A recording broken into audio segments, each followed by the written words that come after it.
The whole Bible is filled with references to Jesus in one way or another. In Genesis, he is creator, for all things were made by him. In Exodus, he is the deliverer, the Passover lamb. In Leviticus, he is the great high priest, our eternal sacrifice. And in Numbers, Jesus is the trusted guide, the cloud in the daytime and the pillar of fire in the darkness of night. In Deuteronomy, he is the prophet who is greater than Moses. In Joshua, the captain of our salvation, the one who leads us into the promised land. In Judges, he is both judge and lawgiver. And in Ruth, he is our kinsman redeemer.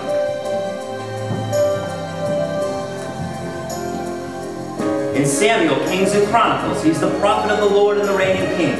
In Ezra, he's the one who fulfills his promises. In Nehemiah, he's the rebuilder of the broken and torn down walls in our lives.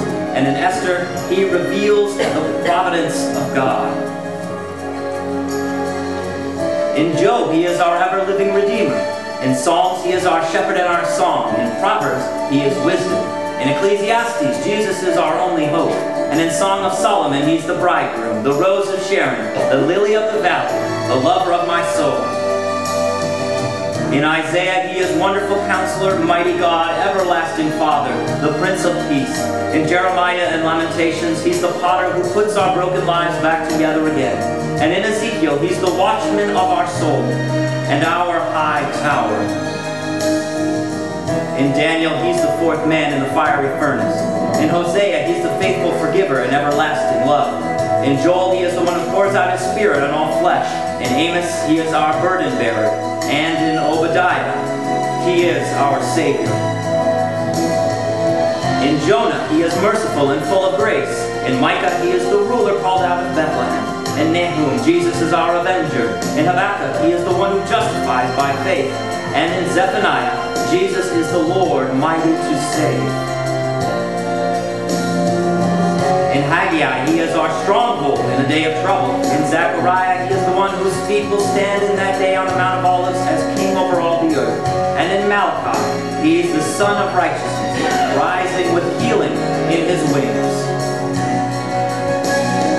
In Matthew, he is Messiah and King. In Mark, the wonder worker. In Luke, the Son of Man. In John, the Son of God.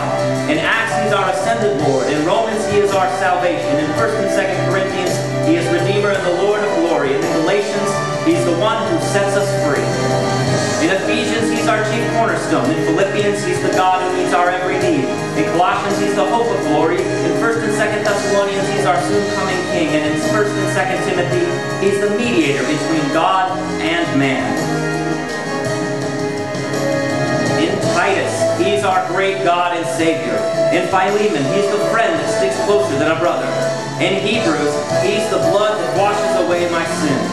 In James, he's the great physician, and in 1st and 2nd Peter, the chief shepherd. In 1st, 2nd, and 3rd John, he is our righteousness, truth, and love. In Jude, he is the Lord coming with 10,000 saints.